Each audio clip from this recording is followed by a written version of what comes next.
بلند آواز سے درود پاک پڑھیں۔ الصلاۃ والسلام علیک یا رسول اللہ، الصلاۃ والسلام علیک یا حبیب اللہ، الصلاۃ والسلام علیک یا نور اللہ، وعلی آلک واصحابک یا نبی اللہ صلی اللہ تعالی علیہ وسلم۔ رب اغفر وارحم وانت خیر الراحمین۔ رب اغفر وارحم وانت خیر الراحمین۔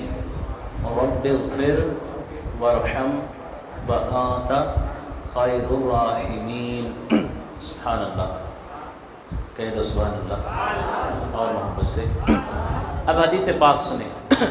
ماہ رمضان المبارک میں جو بھی بندہ حضرت عبداللہ ابن مسعود رضی اللہ تعالی عنہ، اس حدیث پاک کے راوی فرماتے ہیں اللہ کے حبیب تاجدار کائنات صلی اللہ تعالی علیہ وسلم سے پوچھا گیا، فدا کا امی و ابی یا رسول اللہ، کہو صلی اللہ علیہ وسلم۔ اس بات کو ہمیشہ یاد رکھیں، بہار شریعت میں بھی یہ مسئلہ لکھا گیا ہے کہ اللہ کے حبیب تاجدار کائنات صلی اللہ تعالی علیہ وسلم کا جب بھی کوئی نام لے، یا نعت مصطفیٰ پڑھتے وقت لے، یا درس دیتے وقت حضور کا نام نامی اس میں گرامی آئے، یا کوئی خطیب خطبے کے دوران، بیان کے دوران حضور پاک صلی اللہ علیہ وسلم کا نام لے، تو جتنی مرتبہ لیں گے اتنی مرتبہ درود پاک پڑھنا ضروری ہے۔ اور جب یہ مسئلہ اعلیٰ حضرت امام اہل سنت شاہ امام احمد رضا خان علیہ رحمۃ الرضوان سے پوچھا گیا کہ ہر مرتبہ، اب ایک محفل میں کئی مرتبہ اللہ کے حبیب تاجدار کائنات صلی اللہ علیہ وسلم کا نام نامی اسم گرامی لیا جائے گا، تو اتنی مرتبہ بھی کیا حضور پاک صلی اللہ علیہ وسلم کی بارگاہ میں درود پاک پڑھنا چاہیے؟ تو اعلیٰ حضرت عظیم البرکت علیہ رحمۃ الرضوان فرماتے ہیں عشق کا تقاضا یہ ہے، عشق تو یہ کہتا ہے جتنی مرتبہ حضور کا نام لیا جائے اتنی مرتبہ آپ کی بارگاہ بے کس پناہ میں درود پڑھا جائے، اتنی مرتبہ بھی درود پڑھ لیا جائے۔ اس کے بعد پھر امام اہل سنت فرماتے ہیں ہاں ایک محفل میں کئی مرتبہ درود پاک پڑھنے کی حاجت تو نہیں ہے، ایک مرتبہ پڑھ لیا جائے تو بندہ اس سے بری ہو جائے گا۔ تو عشق کیا کہتا ہے؟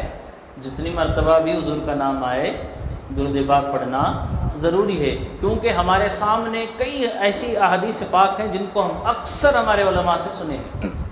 یہ حدیث پاک بھی ہماری نگاہوں کے سامنے ہے کہ ایک مرتبہ اللہ کے حبیب تاجدار کائنات صلی اللہ علیہ وسلم ممبر پر چڑھ رہے تھے، پہلی سیڑھی پر چڑھا، پہلی سیڑھی پر اپنا نورانی قدم رکھا، آپ نے خود کہا آمین، دوسری سیڑھی پر آپ نے قدم جب رکھا تو آپ نے کہا آمین، تیسری سیڑھی پر آپ نے جب قدم رکھا تو کہا آمین۔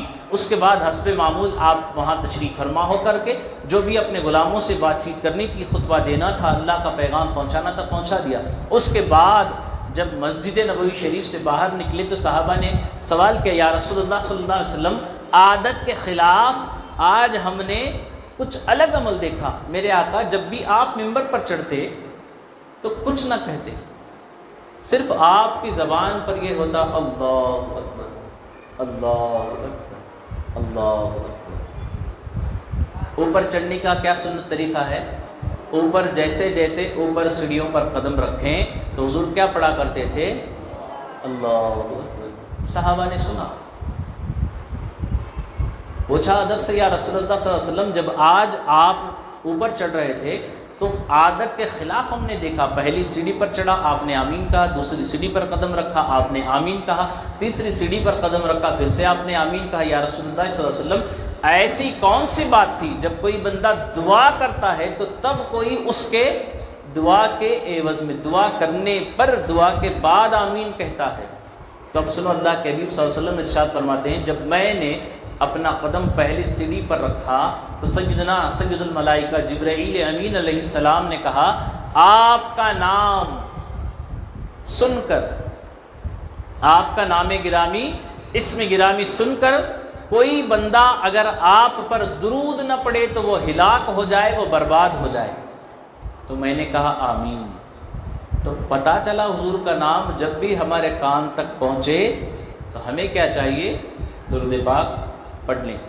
دوسری سیڑھی پر جب قدم رکھا، اللہ کے حبیب تاجدار کائنات صلی اللہ علیہ وسلم ارشاد فرماتے ہیں، سید الملائکہ جبرائیل امین علیہ السلام نے کہا ماہ رمضان المبارک کا پاک عظمت والا مہینہ پالے اور روزے رکھ کر عبادت کر کے قرآن پاک کی تلاوت کر کے اپنے رب کو نہ منوا لے، جنت اپنے نام پر نہ کر لے، اپنی بخشش اور مغفرت کا پروانہ نہ سنے، ایسا بندہ ہلاک و برباد ہو جائے۔ میں نے کہا آمین۔ اب دیکھو کئی لوگ ایسے ہیں جنہوں نے کچھ نہ کچھ بہانے بنا کر اس مہینے بھی روزے چھوڑ دیے، تندرست ہیں، کھاتے پیتے ہیں، چلتے پھرتے ہیں، طاقتور ہیں، اس کے باوجود بھی روزہ نہیں رکھتے۔ اب بتائیے آمین کس نے کہا؟ حضور نے آمین کہا۔ دعا کس نے کی؟ سارے ملائکہ کے امام نے، سید الملائکہ نے۔ آمین کس نے کہا؟ سارے انبیاء کے امام نے۔ اور اس کے بعد پھر مزید ارشاد فرماتے ہیں، آخری جب اگلا قدم اٹھا کر سیڑھی پر میں نے رکھا تو سیدنا جبرائیل امین علیہ السلام نے کہا یا رسول اللہ، جس کسی کے ماں باپ یا ماں یا باپ دونوں یا پھر دونوں میں سے کوئی ایک بڑھاپے میں مل جائے، دونوں ہوں تو دونوں کی خدمت کریں، یا دونوں میں سے کسی ایک کا انتقال ہو گیا، ایک ابھی باحیات ہیں، ان کی خدمت کر کے اللہ کو راضی نہ کر لے، جنت کا ٹکٹ نہ لے لے، ایسا بھی بندہ ہلاک ہو جائے۔ تو میرے پیارے آقا صلی اللہ علیہ وسلم کے پیارے دیوانوں کو پتہ چلا ماہ رمضان کا مہینہ پالے اور اپنی بخشش مغفرت نہ کروا لے، ایسا بندہ بھی ہلاک و برباد ہو جاتا ہے۔ اپنے ماں باپ کی خدمت جو کر کے جنت میں اپنا نام نہ لکھوا لے، ایسا بندہ بھی ہلاک و برباد ہو جاتا ہے۔ اور رسول رحمت صلی اللہ علیہ وسلم کا نام پاک سن کر درود پاک جو بندہ نہیں پڑھتا وہ بھی بندہ۔ اب سنو، حضرت سیدنا عبداللہ ابن مسعود رضی اللہ تعالیٰ نے ارشاد فرماتے ہیں، عرض کرتے ہیں فدا کا امی و ابی یا رسول اللہ صلی اللہ علیہ وسلم، ماہ رمضان اس مبارک مہینے میں بندہ چاہے وہ کوئی بھی ہو، کہیں کا بھی رہنے والا ہو، جب صبح اٹھتا ہے، معمول نہیں ہے، معمول کے خلاف ہے۔ آپ میں سے مجھے بتائیے 3 ساڑھے 3 بجے کیا ہماری عادت ہے روز اٹھنے کی؟ نہیں۔ کبھی اٹھ بھی جاتے ہیں تو ضرورت ہے تو ضرورت سے فارغ ہو کر پانی وغیرہ پی کر ہم سو جاتے ہیں۔ اٹھتے کب ہیں؟ صبح کے وقت، صبح کی نماز میں۔ اب سنو، فرمایا گیا اٹھتا کس کے لیے ہے؟ اللہ اور اس کے رسول کو راضی کرنے کے لیے۔ سحری کرتا کس کے لیے ہے؟ اللہ اور اس کے رسول کو راضی کرنے کے لیے۔ کھاتا کس لیے ہے؟ اللہ اور اس کے رسول کو راضی کرنے کے لیے۔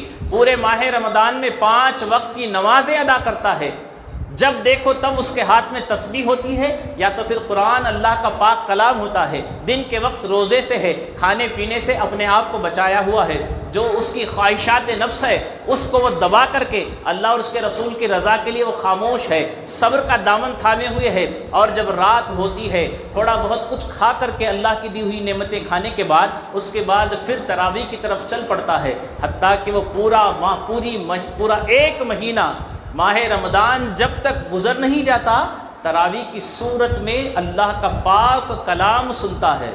یہ پورا ایک مہینہ صرف اور صرف اللہ اور اس کے رسول صلی اللہ علیہ وسلم کی رضا کے لیے وہ بندہ گزار دیتا ہے۔ کیا ایسے پاک مہینے میں بھی علم دین حاصل کرنے کی محفلوں میں آنا جانا ضروری ہے؟